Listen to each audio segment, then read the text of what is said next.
Imagine this, you're sitting by the beach, the warm sun on your face, the gentle sound of waves crashing, and you're gathering seaweed. Sounds peaceful, right? Well, unless you're a sushi chef or a marine biologist, chances are the last thing you expect is that gathering seaweed might actually mean gathering stories of political imprisonment, torture, and survival. But that's exactly the kind of seaweed we're here for today. Not the kind that goes into miso soup, the kind that's been harvested from the murky waters of African political history. Now, don't worry, I'm not here to depress you. I'm here to take you on a tour, a bumpy one, yes, through prison cells, interrogation rooms, and freedom marches, all with the help of some of the most important voices in Africa's political and literary history. And at the end, I'll tell you exactly what book this is, why it matters, and why, strangely enough, it might make you think about both power and the human heart in a completely new way.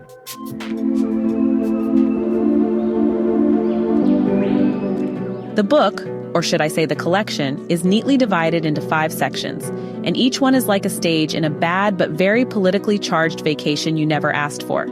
First, origins, where the trouble begins. Second, arrest, detention, and prison, where the trouble deepens. Third, torture, where the trouble gets up close and personal. Fourth, survival, where the human spirit says, not today. And fifth, the release, where hopefully the gate opens and the sun hits your face again.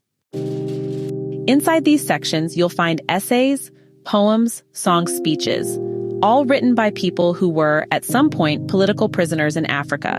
And no, this is not a small guest list. It's an African Hall of Fame of resistance. Except instead of golden plaques, they've got arrest records and cell numbers. We're talking Kenneth Kaunda of Zambia, Jomo Kenyatta of Kenya, Kwame Nkrumah of Ghana, and Agostinho Neto of Angola, the pioneers of independence movements. Then we have the fighters against apartheid, Steve Biko Nelson, Mandela, Winnie Madikizela Mandela, and Brayton Braytonbach. And of course, the post-independence dissidents who realized that the struggle didn't end with the colonial flag coming down Jack Mapanje Ken Saro-Wiwa Wole Soyinka and Ngugi wa Thiong'o, to name just a few. If African history was a movie, this book's cast list would be in the end credits, running so long you'd have to leave the cinema before it finished. Now here's what's interesting. The contributors come from every corner of the continent, North, South, East, West, and Central Africa. That's a lot of geographical diversity. But what do we find when we open their stories? Sadly, it's not diversity of human behavior. What comes through loud and clear is that human wickedness doesn't care about borders, ethnicity, or the color of the ruling class's skin. Whether it was the colonial authorities before independence or the African leaders who took over afterwards, the pattern often stayed the same. Someone gains power, someone else challenges them, and suddenly, boom, that challenger finds themselves behind bars. Boom! Shakalaka-laka! The anthology draws a sharp, painful comparison between pre-independence and post-independence Africa. In the early days, people were jailed for resisting colonial powers. Later, the same jails, sometimes literally the same ones, were filled with people who dared to oppose their fellow Africans in power. In other words, the white rulers may have packed up and gone home, but the prisons stayed full. The guards just changed uniforms. There's a line from Ngugi wa Thiong'o's Weep Not Child that feels like it's written in neon across this whole anthology. Blackness is not all that makes a man. There are some people, be they black or white, who don't want others to rise above them. They want to be the source of all knowledge and share it piecemeal to other, less endowed. A rich man does not want others to get rich because he wants to be the only man with wealth. This is not just about skin color or colonial history. It's about something much deeper in the human condition, the fear of losing power, the hunger to remain the sole authority, the unwillingness to share opportunity. It's the same attitude whether you're a 19th century colonial officer or a 21st century president for life. Reading this anthology feels like watching the same play performed by 2 different casts. In Act 1, you have colonial rulers cracking down on African nationalists. In Act 2, you have African rulers cracking down on other Africans. The tragedy and the irony is that many of the post-independence leaders were once prisoners themselves. They knew what it was like to be silenced, yet when they came into power, they silenced others. This is where Mapanje's editorial work hits hard. By arranging these voices together, he's not just preserving history, he's making a statement. The fight for freedom is not just about swapping who holds the keys to the prison. It's about deciding there should be no political prisoners in the first place. There's also a fascinating philosophical thread running through this collection, one that echoes Nassim Nicholas Taleb's idea of antifragility. Taleb argues that variation, challenge, and even mishandling can sometimes make a person or system stronger, that some things actually gain from disorder. These prison stories show exactly that. While imprisonment broke many bodies, it also strengthened resistance movements. Silencing one voice often made 10 others speak louder. By contrast, political systems built on sameness and enforced obedience became fragile. They collapsed at the first sign of real resistance. It's almost like each unjust imprisonment was adding another brick to the wall of the opposition. The rulers were digging their own graves, very slowly, but very surely. The final section, the release, might sound like the happiest part, and in some ways it is. Some people walk free, some live to tell their stories, some even go on to lead their countries. It's complicated, so pay attention. But freedom is complicated.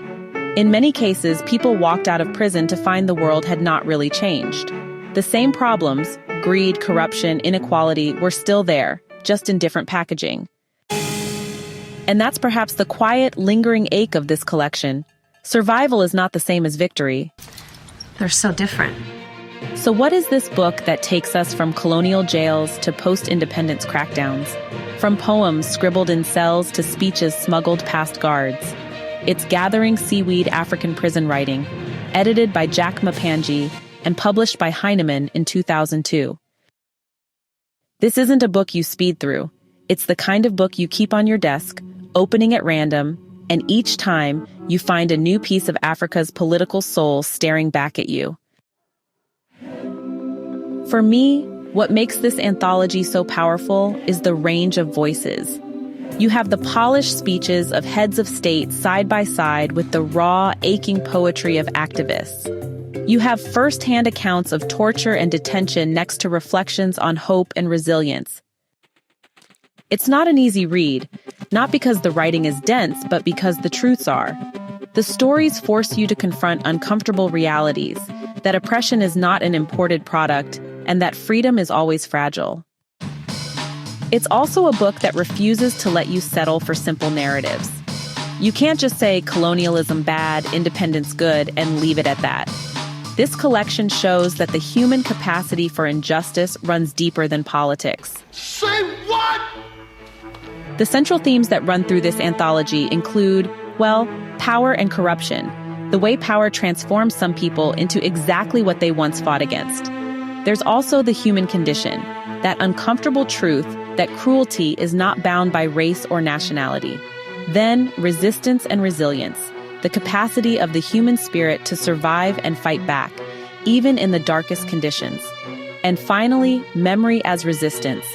The act of writing itself becomes a form of defiance against erasure. And above all, there's the theme of continuity, that the struggle for justice is never really over. It just changes shape. Jack Mapanje is a Malawian poet, academic, and former political prisoner himself. He was detained without charge or trial by the Malawian government in 1987 and spent over 3 years in prison. His own writing, often laced with irony and biting wit, speaks to both the brutality of political repression and the stubborn endurance of hope. By editing Gathering Seaweed, Mapanje has done something extraordinary. He's gathered the testimonies of Africa's political prisoners into a single volume that doesn't just document suffering. It documents survival. It's history, politics, literature, and moral philosophy all tangled together, much like, well, a clump of seaweed. Rap weed is different. So the next time you hear someone say they're gathering seaweed, maybe pause before you picture them on a sunny beach. Because somewhere, in some part of the world, someone is gathering not plants, but stories. Stories of courage, betrayal, cruelty, and resilience. And those stories, once gathered, have the power to outlast any prison wall. Hey, thanks so much for hanging out with me today. If you're interested in diving deeper into this book, I've left some links down in the description. You can use it to grab yourself a copy and keep the adventure going. And if you're in the mood for more great reads, don't go just yet. Click on one of the videos popping up right now that I think you'll love. And don't forget to give this review a like, leave a comment, or even subscribe if you'd like to see more. Every bit of support helps us grow this little community of book lovers. See you in the next one.